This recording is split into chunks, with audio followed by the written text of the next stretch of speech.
Hello students, so now exercise 2B, right? So exercise 2B is not a very difficult exercise. The main objective of this exercise is really to get us a little bit more comfortable dealing with negative numbers, right? So let's begin. So the first question I ask you to try is question 7. The temperature of a city on a particular night is negative 5 degrees Celsius, right? So we start with negative 5 degrees Celsius, okay? Negative 5. Oops, why is my Apple Pencil doing weird stuff? Maybe I make a thicker pen. There we go. Negative 5 degrees Celsius. Looks nicer. A little bit thicker.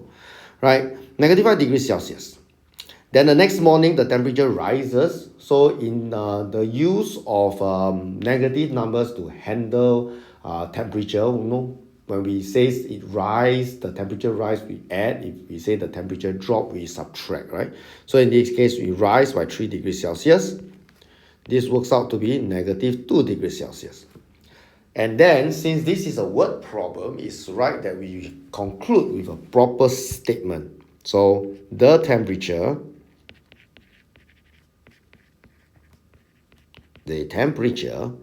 in the morning is negative 2 degrees Celsius. There we go. All right, let's go on to the next one.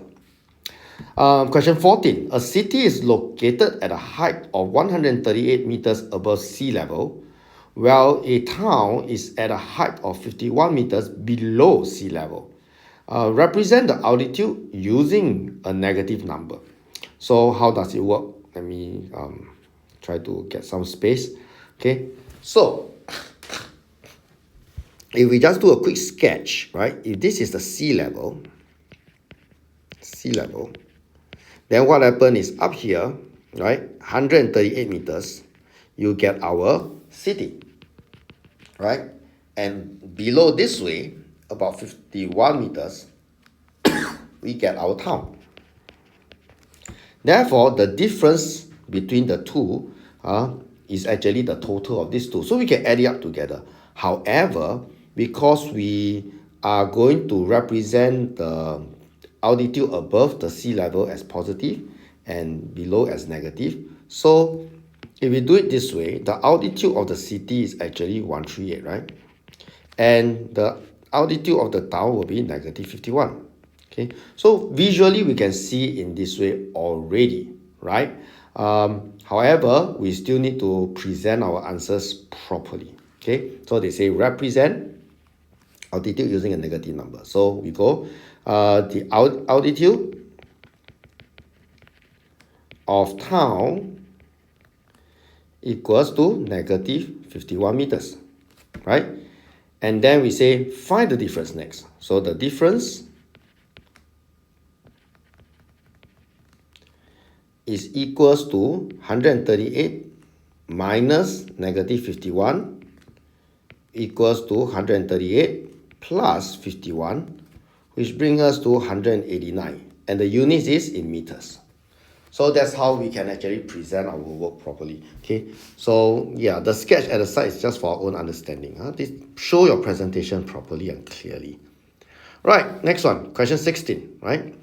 So here, part 1, they say use the number line, find the difference between negative 2 and 3. So if we use a negative number line, now of course, this is your questions from your book. So if you were to transfer it to your writing paper, you draw the number line, right? You cannot be actually doing it on the textbook or you submit your writing paper, expect me to know what you write in your textbook, right? But yeah, if you draw the number line, so let me draw it very quickly, right?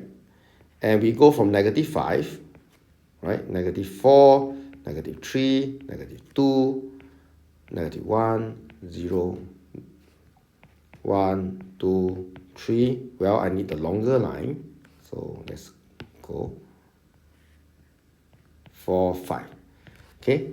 And we are supposed to look out for the where negative 2 and 3 are. So negative 2 over here. This is going to be my negative 2. And 3 is over here. So to find the distance between the two, we just go, right? We are supposed to find the distance of this red line that I just drawn. So how do we actually do that? Well, all we need to do is take 3. Now let me just label this as part 1.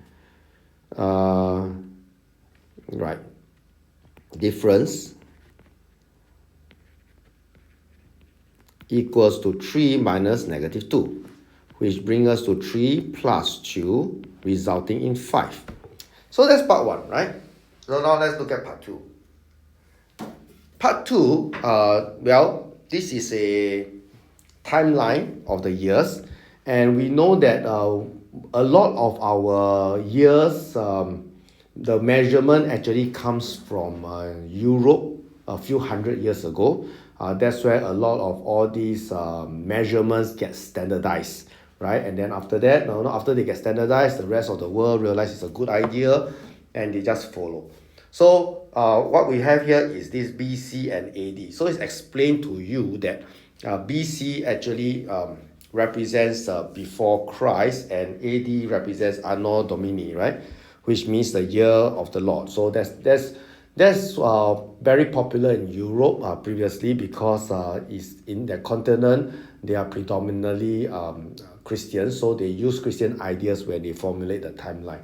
Of course, just for your understanding, nowadays we don't use BC and AD much anymore, because not the whole world follows the same religion, right? Everyone has their choice of a religion. So to actually make it a little bit more circular and more embracing and what we call that, inclusive, nowadays you will see the use of CE and BCE. So let me just explain to you, right? If you look at today's calendar, we will not say AD anymore. We will use CE, right? CE represents common era, right? But they actually is a one-to-one direct match, right? Because I mean, that's the whole point of standardization. So if the year 2000 AD is actually the same as the year 2000 CE, but nowadays we use CE to actually be a bit more inclusive, right? And of course, BC, instead of BC, we will use BCE. So some students will look at BCE and say, why we have an extra E at the end? So for those who are not aware, right? So actually BCE simply means before common era, right? So before common era. So you will see this, let me change the color. You will see this and this a lot more nowadays, okay? But they meant the similar thing when it comes to actually measuring the years, okay? Because of the standardization that took place a few hundred years ago, right? So here we go. We have the timeline in like this, right? So they sort of explain to you, because they also understand that not every student actually aware of how this thing actually works, right? So the question asked is this: what is the main difference between the timeline for BC and AD and the number line, right?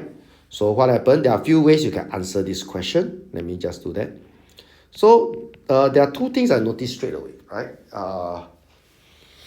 The first thing I noticed is, wait a minute, there is no year 0. You realize that? So from 1 BC, it jumps to 1 AD or AD 1, right? So there is no 0. That's interesting. Another thing that we notice is that when we go backwards, it goes from 1 BC to 2 BC to 3 BC and so on. There is no negative numbers. Okay, so that also allow us to remind ourselves that we have discussed this in class, that few hundred years ago, okay, when all these things are still being discussed, the general population actually do not have the concept of negative numbers. Okay, so they are dealing only with natural numbers at that time, right? So that's the difference. Okay, so for the let's see, timeline, right? There, okay, what's the best way to explain this? For the timeline, okay, only natural numbers were used.